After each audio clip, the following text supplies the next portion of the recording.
eastern flank, in Lithuania, Latvia, and in Slovakia.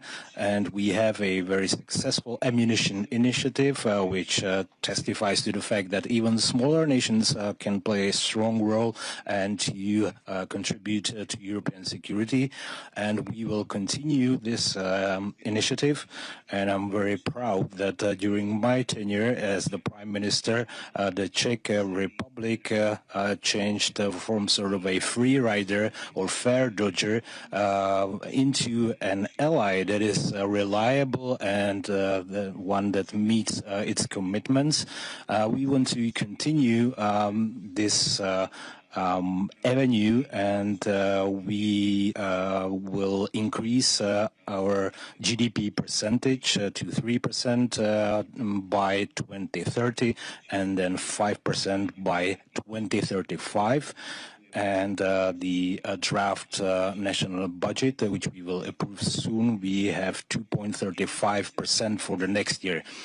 Defense investments also reflect strongly in the modernization of our armed forces. We decided on F-35 fighters, artillery systems, infantry fighting vehicles, helicopters, radars, and it was just yesterday that the government endorsed the Leopard 2A 8 tanks, and our defense investments not only increase our security, but it also strengthens our economy, creating new jobs, and so it profits everybody.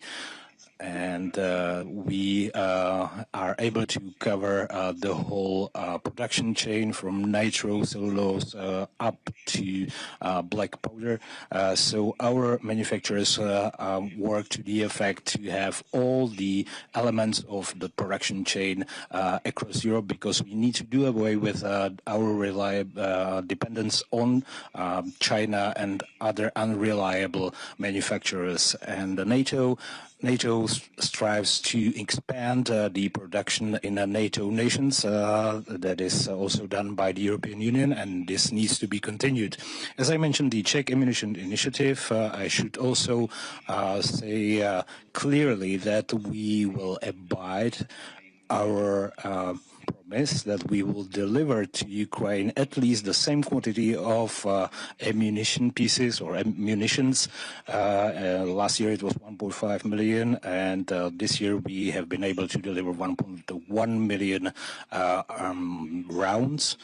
And it's clear that sufficient firepower in artillery continues to be one of the key elements of defense against the Russian aggression. We also continue the training of Ukrainian forces, and we are about to start the training of the Ukrainian F-16 pilots on our subsonic aircraft and simulators. This is just very shortly, since we have this time pressure. I would like to thank Mark, to NATO Secretary General, for his visit and for very forthcoming and constructive dialogue we have had. Thank you very much. Dear Petr, it's a pleasure to see you again, and now in Prague today. Czechia is a staunch and a reliable ally. You make very important contributions to NATO's deterrence and defense.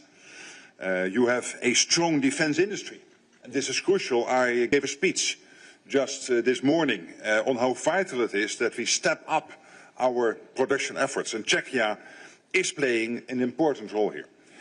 You contribute to NATO's forward land forces. You have participated in NATO's policing mission, air policing mission, and the list of your contributions goes on. But the bottom line is that Czechia knows what it means to stand by your allies, and your NATO allies stand with you. Our unity is essential and always has been. And given the threats we face, it is as important today as ever. When Allied leaders met for the NATO summit in The Hague, they came together around the threats that we face, including from Russia, which we all know is not only a challenge today, but for the long term. So we need to be strong, and that requires investment, which is why we all agreed on a new defense investment plan. To invest 5% of GDP annually in defense, on core requirements to 3.5%, and then on defense and security-related spending, 1.5% by 2035. Ensuring that we meet our individual and our collective obligations to our shared security. Czechia is already spending more than 2%, and I was so happy to hear that you now really have that credible path, that each year defense spending will increase to reach the 3% in 2030 and then beyond. And I'm grateful really for your work and your leadership here. And all allies, of course, need to do their part. Czechia is also a staunch supporter of Ukraine. Since Russia launched its full-scale invasion in 2022, you played a significant role in providing military aid to Ukraine.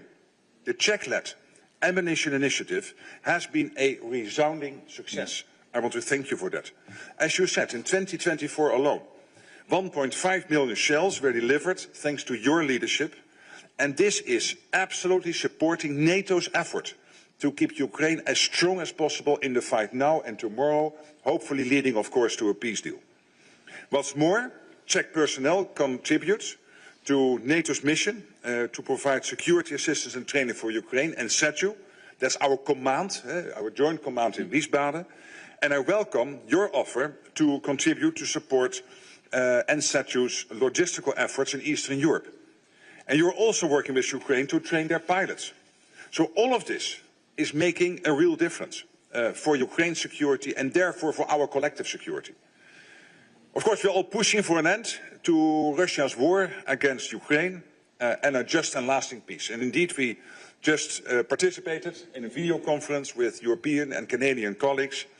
And this is all against the fact, because they started as President Trump breaking the deadlock with Putin, engaging with him, and therefore now for us to design the security guarantees as Europeans and Canada with the US to make sure that when talks start, the Ukrainian president knows that he has the full backing of the US, of Canada, the Europeans, all of us in NATO, but also countries outside NATO.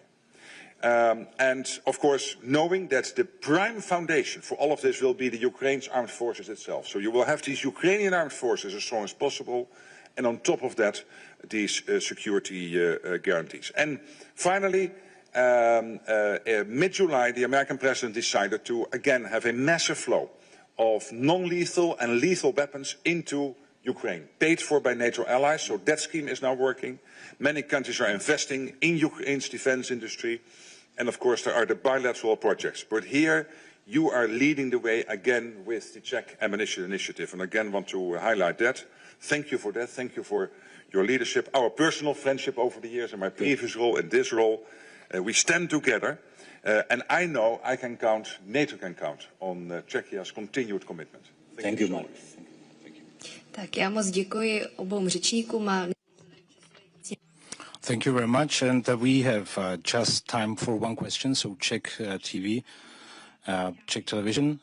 Let me follow on what you said in the morning, that according to you, Russia will be a confronting and destabilization force in Europe. Is that realized by all NATO nations or not? Yes, the facts are there. Russia is investing 40% of its state budget in defense.